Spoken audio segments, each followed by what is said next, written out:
Your 6 for 6 phenomenon. Thank you for hanging out with me tonight. Here we go.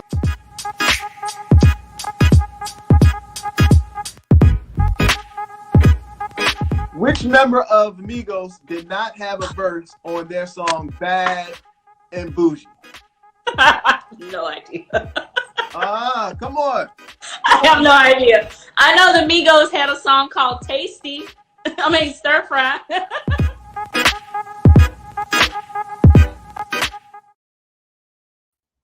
What up, everybody? Oh, man, it is good to be back. Happy Wednesday to you. Yours truly, Stretch, your 6 for 6 phenomenon. Now, moment of clarity right here. I need to really be honest with y'all. I need to redo my intro because I had a head full of hair, and I've decided to shave my head, which I've been doing for the past several months, and I'm kind of digging this vibe, you feel me? So I need to redo that intro because I don't want people to be like, hey, wait a minute, that brother got a piece on his head, because, you know, that is my real hair now. That is my real hair. But anyway, yo, welcome back to Dope Chats with Stretch. This is season three. Can you believe it, man? We've been rocking and rolling, and I took a few months off just to refresh and get myself situated, because I wanted to come back with some bangers, right? And have just more dope guests who are out there doing so many wonderful things. So for the month of October, trust and believe, we have some really great guests that are coming up, from fellow creatives to musicians, directors, content creators, and influencers. So I'm just very, very appreciative of everyone who has decided to be my guest on Dope Chats with Stretch. All right. And as you already can see, we are in fall, and it is hoodie season. My favorite part of the one of my favorite seasons. I love fall, love winter, rocking dope hoodies. So I say this: if you are someone out there who has a line and you're looking for a little exposure, you want to shoot some things over, I would be more than happy to rock your gear. You know what I'm saying? Double XL. You can just shoot me an email or whatever the case may be. And I also would love to have you on the show as well and give you the platform to promote your biz. All right. So with that being said, tonight, oh man, I am super excited because my guest is a bona fide boss lady, trust and believe. And she is dominating in a field that is mostly, quite honestly, mostly dominated by men. But she is doing her thing and setting the tone and letting it be known that it is all about the ladies when it comes to the good old sneakers, kicks, whatever you want to call them. She's rocking it. I would love for you all to put your hands together and show some love for my girl, Nichole V. She is an entrepreneur of many, many businesses, but we're going to talk about the one that really is just like setting her on like another stratosphere, soul wash. And put your hands together for Nichole V, everybody. Let's go. What's up with you, baby? How you feel? Hey, Stretch. What's up? Thank you for having me on. Thank you for taking part and being a part of this, I should say, because you are guest number 1 on season number 3. I know. A dope. Come on now. No pressure. Right. How you feeling today? I'm feeling good. I'm excited to be on the show. Thank you so much for having me and kicking off your 3rd season. Congratulations. Thank you. I mean, you know, I don't know if I'm gonna win an Emmy or anything like that, or a hoodie award or something like that. But hey, I'm here for it. I just love having an opportunity to talk to, you know, dope folks like yourself who are really doing some powerful things, and just from the standpoint of just being an entrepreneur. So let's get into it. Yeah. What led you into the field that you're in right now? Because sneakers is like a huge just I don't know. It's just like it's so big right now. I mean, in the sense of like many people rocking sneakers or having classic sneakers or throwbacks and things of that nature. What led you into that particular field? So, I mean, I've been into sneakers since I was in middle school. I was a New York City girl. You know, your sneakers was like extremely important. You know, back when I grew up, it was just you had a white tee, a gold chain, and some fly ass sneakers. Mm-hmm. And so that's kind of the era that I grew up in the 90s. And yeah, and so I mean, we got to be more direct on where it is, because I was that dope mom. I was that young mom. Mm-hmm. And when my son started taking care of stuff, I was like, you know what? It's time for me to graduate you to some fly sneakers. And then Right. him and I both was rocking that together. And everybody's like, oh my God, your mom got these sneakers. She got these J's. She got blah, blah, blah. So then I became like the sneaker mom. And then when he got to high school, I was encouraging him to open up a business, Mm-hmm. reselling. And then we decided to go into it together. We also have another partner as well that also had a passion for it. And so we opened that in Laurel, Maryland on Main Street. So he would bike to work as a freshman in high school. He would bike to work and, help out. And now he's actually running the shop over there. But people started asking us to clean their sneakers. And I was just like, why not? Right. Right? It's funny because like I think we're probably relatively around the same age. Like when I was younger, like growing up, in the 80s and in the 90s, of course, when you had a fresh pair of kicks, it was imperative for you to keep those kicks fresh. Yes. And I remember me and my cousins, we would always, like Saturdays, we would be cleaning our sneakers with a toothbrush and some soap, like making sure everything is fresh. And now you've transcended all that. I mean, it's more than just a toothbrush and some soap. Like, I mean, you really put I a lot still of. use toothbrushes. Do Oh, not. for real? I still do old school joints. Yeah. Okay, Yeah. okay. Yeah. I still Because use toothbrushes. I've seen the transformations of like when people bring you something and then it's like, oh, how they gonna clean that? Them things is messed up, and then it's like, damn, they look like a brand new fresh pair of kicks. Right. Like Right. that's dope. So toothbrushes are still relevant when it comes to cleaning the Yes. sneakers. Then, all right, Toothbrush, baking soda, toothpaste. Like that's still, I mean, all these sneaker cleaning companies, it all originated from that time. Right. right, So right. we still use I still use that stuff. I don't sell them, but I still use them.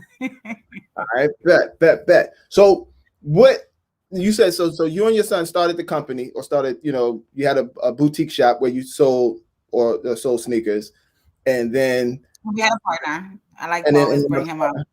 yeah. Make sure we get everybody to love, and then Yeah. you ventured into the sneaker cleaning business. How was that transition, or did you find that to be relatively easy to go from selling to cleaning? So the funny thing is, I quit my job as a federal employee. I quit a few months before uh, last year they started shutting down, Mm-hmm.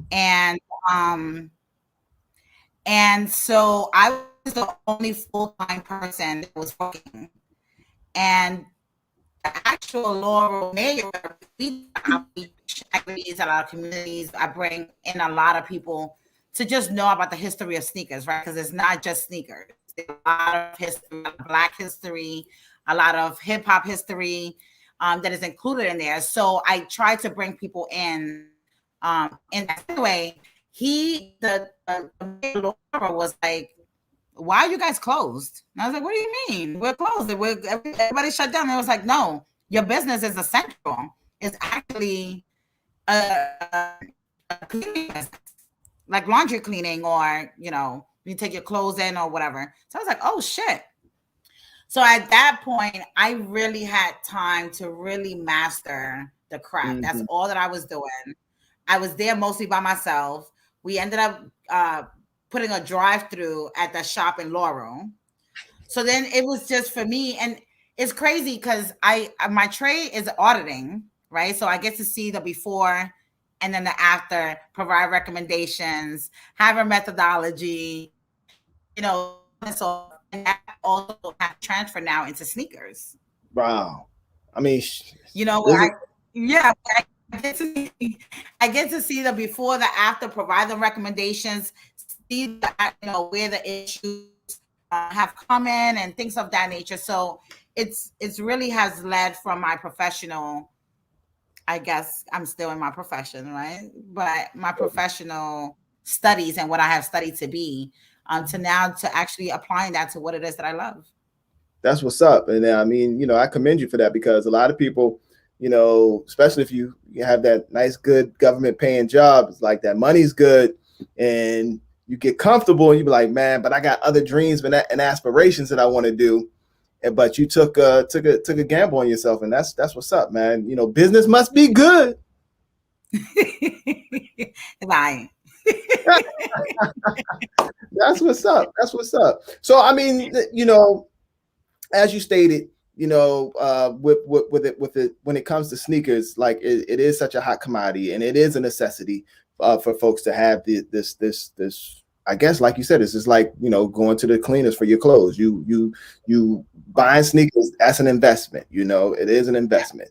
And how is it, or how has it been for you to be pretty much like a pioneer? You are a pioneer, because I think like you're like the lone lady in a male dominated field. How has that been, and how have you been received, and what's the reception been like? It's been great, to be honest with you. Of course, I get those comments where people think I don't know sneakers, right? It's like, oh, do you know the Air Force One? And I'm like, who doesn't know about an Air Force One? Like, it'd be like basic stuff. Right. Or I get somebody like, oh, you're the owner? Things of that nature. But honestly, 80% of my clients are males.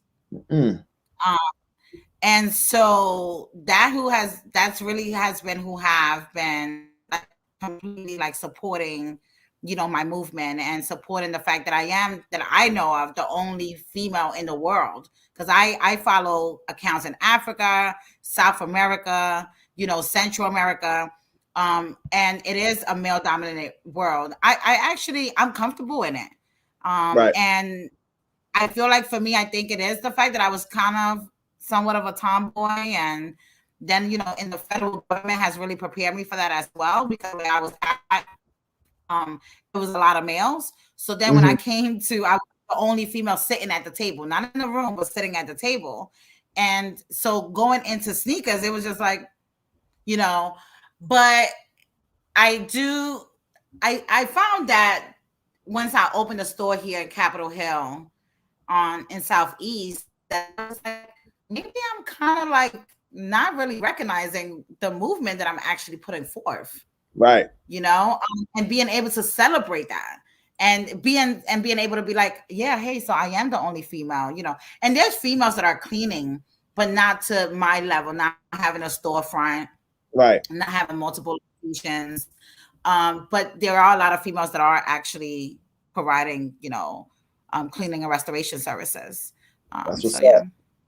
You all are tuned in to Dope Chats with Stretch. Yours truly, Stretch, 6'6" phenomenon. I'm here with my girl Nichole V from Soul Wash, and we're just chopping it up, and we're talking about sneakers and just entrepreneurship and things of that good nature. And I wanted to know when it came down to you making that decision to walk away from the federal government and to put all your for the most part, put all your eggs in the basket and betting on yourself. How was it a easy, decision for you, or did you have any sort of reservations and things of that nature, or did you just go in, guns blazing? I want to say all of the above. It was all of the above. I mean, for me to leave the federal government and where I was at to what people would consider retail and a service base, I got a lot of like, you're leaving for what? For retail? For sneakers? I think what made it easier for me, my son was already out the house. So I didn't have to worry about him. I was already like extreme couponing. So I was already like saving and not really eating my diet. I was very into like a minimalist lifestyle. Right. In preparation for me being able to go. But once I started going in, and honestly, like I was walking into work, I had to be there at like 8. I walk into there like 11 o'clock. Like, hey guys, in the front office. Like, and that's when I knew that I have checked out. Yeah. Right. Yeah. And then also being able, like, juggling the two, for me, it was more like they're both sacrificing. So I have to give up one at this point. Right. That's what's And up. so for me, yeah. And so for me, it was like, to me, this is kind of like my second career. Mm-hmm. And it was like, do something that you love doing, and be more impactful. The soul wash is not only about cleaning and restoring sneakers, but it's also about foot care. Mm. People do not realize how, if you don't treat your sneakers or your insoles, let's say, how that actually affects, diabetes in our community, heart problems, circulation issues. Right. Right. So there's a lot there. So for me, it's still about really giving and impacting and educating our communities, and those that are actually now starting to wear sneakers and in that hip hop culture and all of that stuff. Like, it's just more, it's more, is that, and also investing in what it is that we find important to ourselves in our Yeah. communities. Let's talk Yeah. about it. So, in the sense of, like, you just hit on something very important. Like, I never really, put the two together. When it comes to, sneaker care and foot care, do you, within your shop, give, or well, I'm sure you do. You tell folks the importance, or at least give them some sort of breakdown or education on how important it is to not only take care of your shoes, but make sure that you take care of your feet. Feet. Yeah. I was just talking to a few people that have been, professional athletes, and it was like, it took a long time. They would get fungus and feet and foot athletic feet. How do you say it? Athletic? Athlete foot. Athlete's foot. I Yeah. was like that. But they would get those things, and some people have even sat out of games because of foot issues. Mm-hmm. And the importance of, the lack of importance that has been, put on us as we've been growing up, as far as taking care of your feet. Right. How impactful it is. And as I started really doing a lot of research and things of that nature, and seeing things that are coming in, the insoles are, I'm like, this is like fungus waiting to happen, infections waiting to happen. And then I educate those clients on, making sure that, hey, you don't have to get the whole sneaker clean, but at least bring your insoles in, or people will come into the shop, be like, oh, I don't have expensive sneakers. I was like, well, you run and you hike and you go to the gym. When's the last time you cleaned those? Mm. Yeah. Because I think a lot of people will only assimilate the fact of getting their sneakers clean if they got, a pair of Yeezys or some J's or something like that. But like you said, but if you are one who is very athletic in a sense of, always out and about doing some walking or on the trail or running, it makes sense to make sure you take care of them as well. Exactly. Good point. Yeah. Let's talk about, so when it comes down to like care of the sneaker, right? Are you for or against? And I know I've heard many people say this, like, once you buy a pair of sneakers, get rid of the box and put them in some sort of like airtight. Now they have like those shelvings, like, the little clear joints. Are you? Yeah, I have them. Yeah. Are you for or against? So, does it matter? Oh man. So I have probably 90% of my original boxes. Okay. So I keep my boxes. Okay. But I also have the front drop boxes as well. Mm-hmm. And that for me is more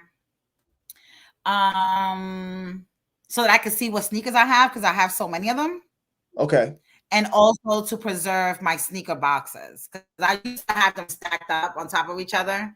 And I'm kind of like messy and kind of like rough. So the boxes, the tops will crack and things of that nature. Or I just forget I had that sneaker.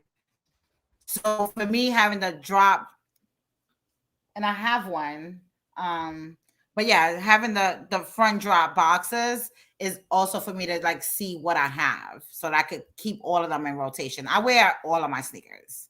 That's what's up. Um, You know, and it's funny that you said like you're a sneakerhead. I have one of my homegirls. We used to work together when I was doing radio back in Baltimore, named Baby Sam. Yo, she has like her sneaker collection.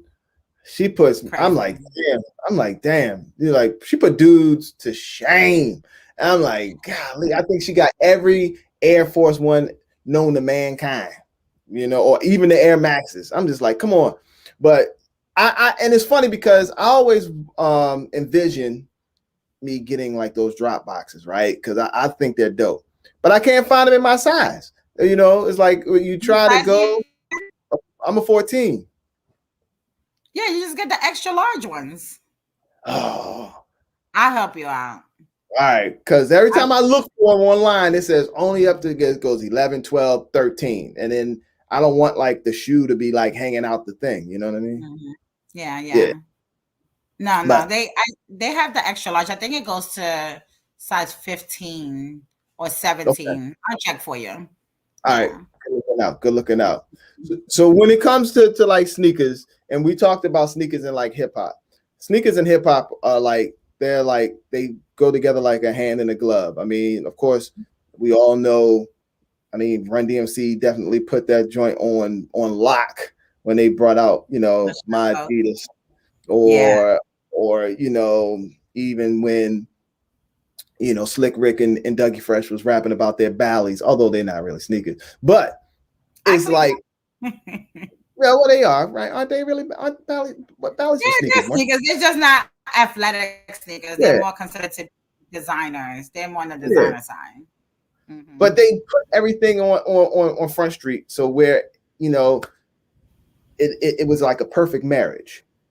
Where do you see? How do you see? You know, today's hip hop cats or whatever the case may be when it comes to their sneaker game. I mean, you have like Travis Scott, you know, who has some dope sneakers that have come out. He's aligned himself with Nike. He has a few Jordans, and so you know you have him. Then you also have, of course, Yeezys, Drake. Yeah. So you have people that have the collabs, but let me tell you something. Once one of those rappers even puts a sneaker on and a picture is taken, that the value of that sneaker rises. Yeah. You know, and that's one of the good things. A lot of people don't like resale, but honestly, the resale game brings value to something that our community loves. So why not? You know? Right. Now, yeah, of course, some things get ridiculously priced or overpriced or whatever, but you know, that's what we did. You know, we wore sneakers. So it's like, for me, it was like bringing money back into our communities. You know, like when we resell, like I tell people all the time, like we've helped people, we bought collections where we help people purchase a house. Right. You know, get ready for their baby coming. They were going through an eviction, you know. So, and that also is part also of the cleaning aspect as well. But I don't think it's ever really gonna touch where we was at in, you know, the late 80s and the 90s. Yeah. And I feel like it's almost like basketball in a sense where everybody knows, like LeBron, you know, blah, blah, blah, people forget about the Patrick Ewings and Jordan to a certain aspect. Yeah. You know, his name is there because he also has a sneaker line that, I mean, he was great, don't get me wrong, you know, but a lot of these kids don't really care about the history of it. I mean, Missy, we talk about Run DMC had a pair of sneakers. You know, Chuck Brown has a pair of sneakers. Fat Joe has a pair of sneakers. De La Soul has a pair of sneakers. Right. You know, I mean, DJ Clint Clark has a pair of sneakers. Like the list goes on. Right. On that aspect. I don't think they're better because now they're diversifying a lot too. Where now they're going to artists, you know, models, bloggers, you know, now kind of are people that actually own sneaker shops. Now they do collabs with them. So now the spectrum, that aspect of the hip hop world and where we put sneakers on has now opened up the doors to so many different avenues, Right. so many different fields. So I don't necessarily think it's gonna be in that aspect. I mean, there's a whole like Negro line of sneakers that Nike did in 2000. I want to say 2006. So they have a whole bunch of Air Force Ones. I mean, I don't think it's just even the rap, but just even the Black culture, Right. All together. And it's Yeah. and it's huge. It's huge, and like you said, it's like it's something that's never really going to go away. I mean, because for us, as people of color, Black. we set the trends. You know what I'm saying? We set the trends. We make things hot, and then everything kind of just vibes off of how we, I guess, intertwine ourselves within the culture, and that's dope. Like you said, because Jordan is synonymous. He's not going anywhere. Like I can remember. I think the first pair of J's I got were the Sky Jordans. Right? They weren't even. That was before the Air Jordan brand came out. So it was like them flat foot. Oh man, those things hurt, but they were like super dope, and they were. I was like, damn, I gotta have these, and so I remember those like the first pair I ever had. So, and they're still probably one of my favorite pair of Jordans anyway. The one, so, yeah. What about you talked about how the recognition that you've received. Talk about some of the dope things that you've had or been featured in based off of your work with sneakers. Oh, yeah. So I have a sister in Cali who did a acceleration program with Nike, and she is a writer. And so I was one of the ones that she actually featured in her book that was released by Nike called The Next Pair. And in that book that was just released a few months ago, also Swoops was on there, Melody Ashani, really big hitters that was on there. So I was actually honored to be part of that project. Let's see. I've been I would say drag, but they actually came in and did an article on me last month. But I think for me, all the connections. I also I'm actually right now in a Hyatt dope hotel called Revival Hotel in Baltimore. So I actually shop over there as well. I think it's that. I mean, I've been on Fox. I've been in a few different media platforms. But I think for me has been the level of connection that I have been able to make through this experience. And just being able to connect and also collaborate with people to, showcase different aspects of the culture. Right. That's dope. But yeah, so there's been a few things that's been going on. Yeah. So how many pair of sneakers do you own? Ooh. So you don't ever really ask anybody this question because they're like, whoa. You're going to come around my house? That's true. No, I'm messing with you. Yeah, I mean, I think at home, I generally keep about maybe like 200 pairs at home. Damn. And then you wore them all. Yeah, so when I was in the federal government, I would generally only wear sneakers on the weekends because I was in suits during the week. But now that I'm doing this full time, I'm actually wearing sneakers every day. Like now I'm like, oh my gosh, if I could go to an event that I could wear heels, like I'm getting excited about that. I was that chick during last year that was in heels at the supermarket going food shopping because I'm like, I need to dress up. But and I changed my sneakers also with the season, like you was talking about the fall season with the hoodies and the sweater. So I put away some of my summer shoes. I put those away in the fall, and then those that I know that are thicker and got wool and leather, I bring those out in the fall and the winter time. So I really fluctuate I go through my, but I wear a lot. I wear 90% of my sneakers. That's dope. Yeah. What are your favorite joints to wear just for like a special occasion? Like if you gonna go do something and you're like, oh, I gotta rock these. What pair of sneakers would they be? So I did pull out some sneakers for you. All right. Um, let's see. I think I just recently posted these, and I'm looking at my sneakers like, did I clean these? But there is a Jordan line that he did with Dawn Becker, and Ah, Dawn Becker. Wait, let me see which way do I move. Yeah, there we go. So Dawn Becker is a hospital, a children's hospital, right. and every year they come out with a pair of sneakers that's designed by some of the kids that have these illnesses, these rare illness. And so these are ones that I love. So I actually have a few of the Dornbecker sneakers. This is another pair, the Air Maxes. That's dope. Oh yeah, those are nice. Right. Which way am I moving? Yeah, there we go. Those are dope. Oh, initials. And I believe I have, yeah. So most of these kids are actually still alive, but I believe one from the collection has actually um, passed. But yeah, so that's kind of like my little. So I would definitely would generally rock one of those. Those are, you don't really see too many people wearing them.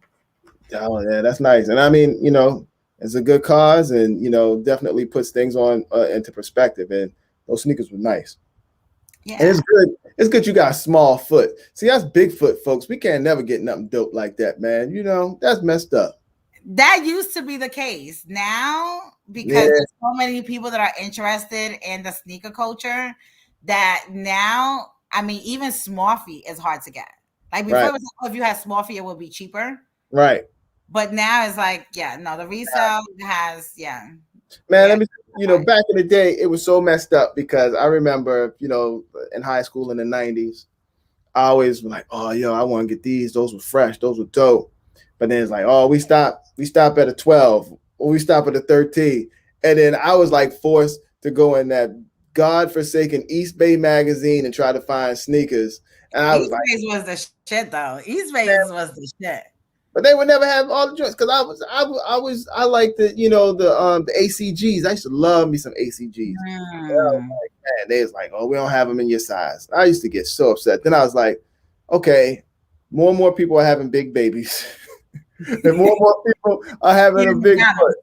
Yeah. So now I feel like, okay, I can find something that I really like and rock out with it. But Yeah. yeah, Yeah, I mean, they're making bigger sizes now, and I mean, not even just on the male side, but even the female side. yeah, Like we're getting now a bigger range. Because I know a lot of chicks, play basketball and I mean, just not even into any athletic interest, but they couldn't find sneakers, female mhm, sneakers in their size. yeah. So we've been wearing men's sneakers for a long time. Like, Yeah, I know.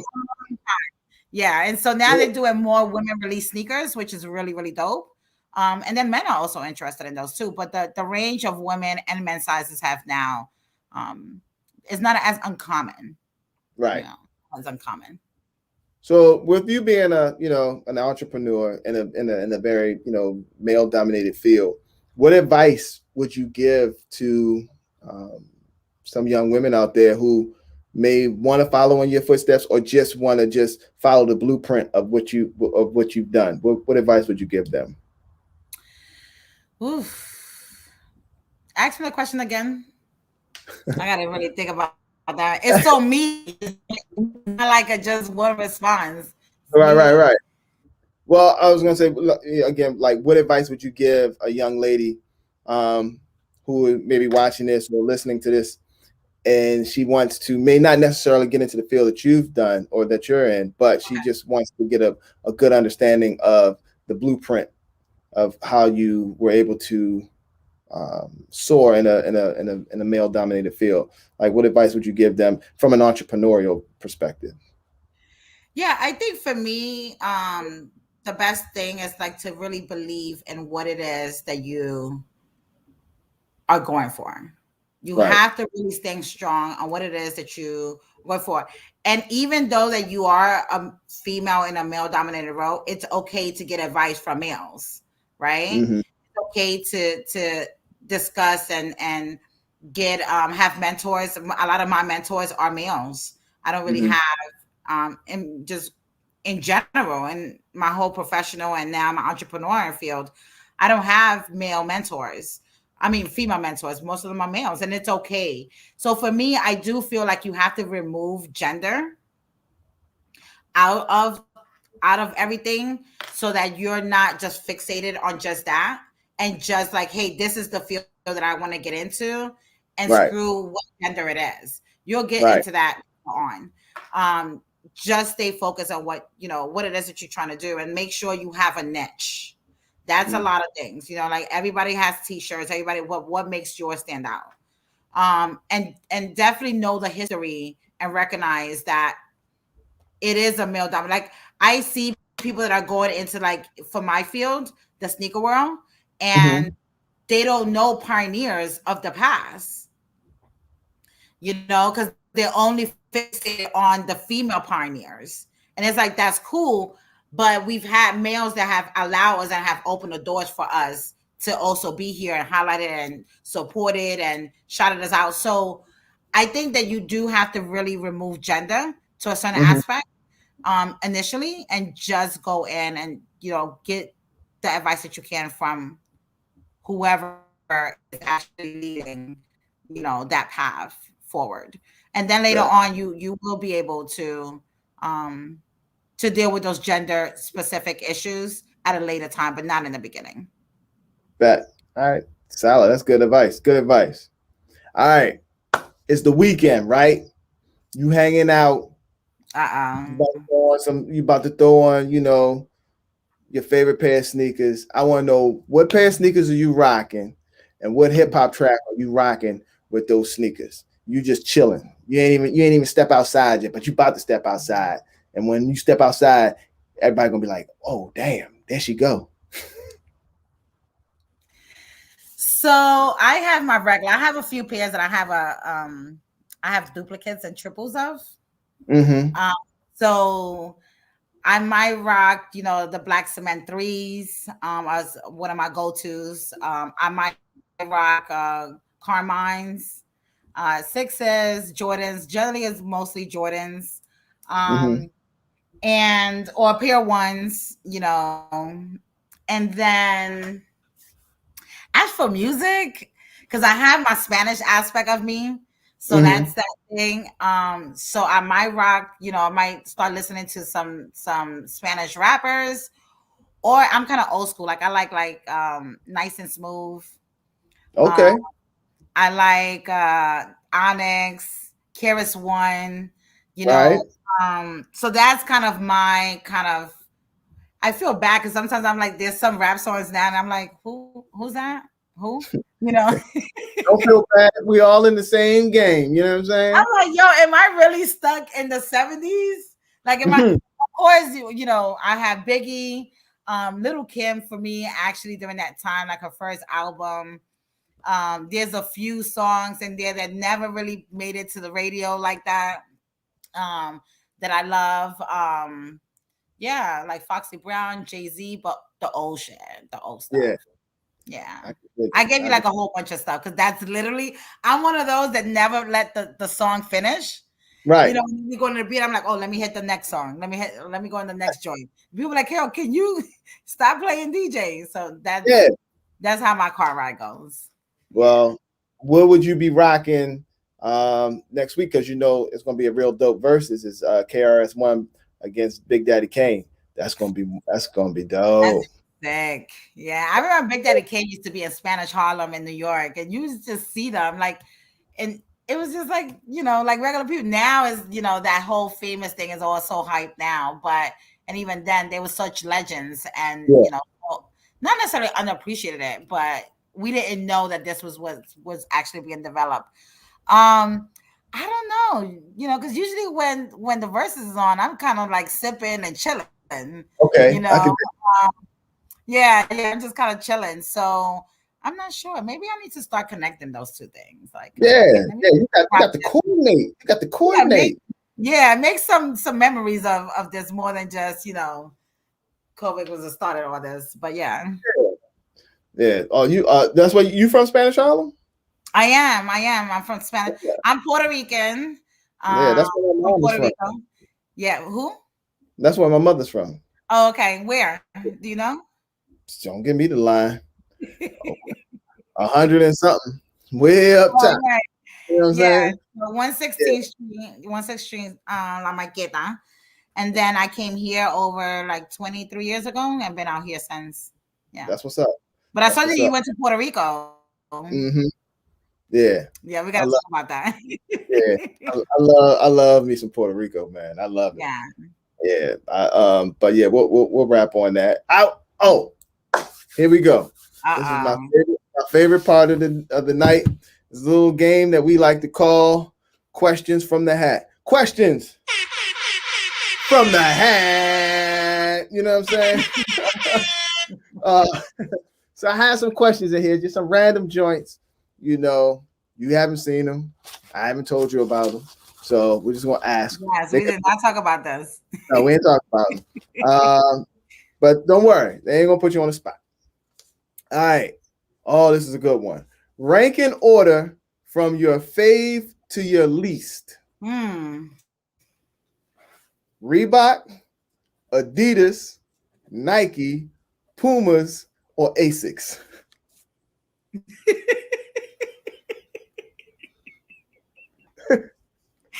I'm not gonna get no sponsorship. That's it. Like the Nike book is gonna be that's it.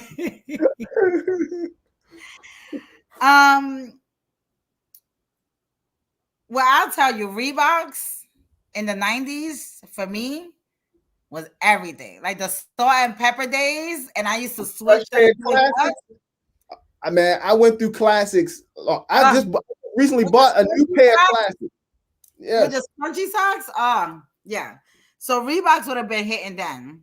Yeah. I would say now, and even Puma too, back in those days. I would say now it would be, of course, Nike, Adidas. I'm really writing this stuff down. Like this is like I actually really for real got like a book. Adidas.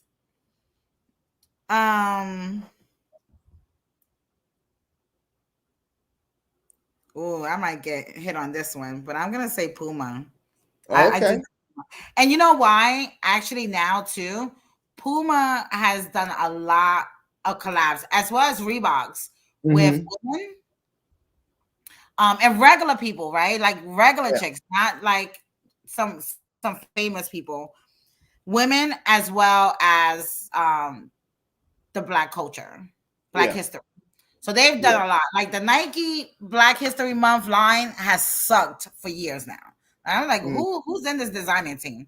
But I would say possibly it's a tie between New Balance and Adidas. And I know I'm in DC and everybody loves, the 990s, the gray joints. But, it's funny because now that I clean sneakers, I now look at sneakers as to how much maintenance I have to put into that sneaker. Right. So like if you have two different color suedes, I'm like, that's gonna bleed, so I won't get that sneaker. So for me, New Balance is just, they always look worn. Like they're kind of like that Air Force Ones that you wear them a few times and then you gotta trash them. Type deal. But yeah. So definitely Nike, Adidas are the top two. Okay. All right. Next question from Questions from the Hat. What's your favorite word? Word. Nothing wrong with that. Word up, yo. Honestly, we could curse on here, right? Yeah. I'm free. So for me, it's fuck it. Like if there's issues are going on, if there's stress, if this is going on, and people like, I don't stress out myself. I'm like, fuck it. Or somebody tells me something, I'm like, fuck it. Like, just keep moving. Like that's so I mean, I don't know if that's what I'm looking for, but that's where I'm at right now. Tomorrow it might be different. I could dig it. I could dig it. Oh, good question. Would you be able to have a joint bank account with someone you deal with? In a relationship? That's a trick question. It kind of so because it's all about wording. It says if it was someone that you deal with, it ain't saying like y'all was together. It's just like you deal with, like y'all kicking it. I suppose you feel me. I mean, I can have their card to that account. I guess it all goes. You ain't sharing shit. That's why you I'm just just tell. saying, does it mean that I have to put in? If we have a joint account, what is my level of contribution? And does that I mean I don't got to know. put it into that account? Yeah, I mean it's like Right. it's a joint. It's a joint. But it could be a joint that we're jointly using it, but he's only, depositing money. So that's what I'm Yeah, saying. he's the contributor and you're the beneficiary. I can dig it. I can dig it. I understand. But I would say going back, equality will be my favorite word. That's my thing. What's that? Equality will be my favorite Okay. word. Yeah. All right. Cool. Let me get a little serious. Let me get a little serious. What's the best piece of advice someone has ever given you? Mm.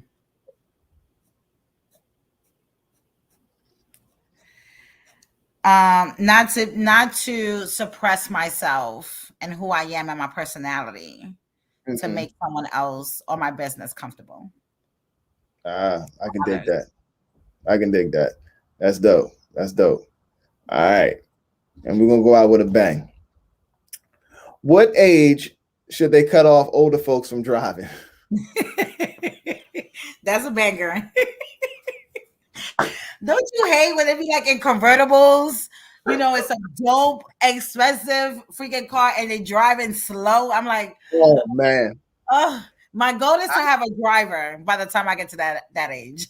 Man, I tell you, I'll be out, especially like sometimes, when we were, before COVID, of course, and we were going back and forth to the office.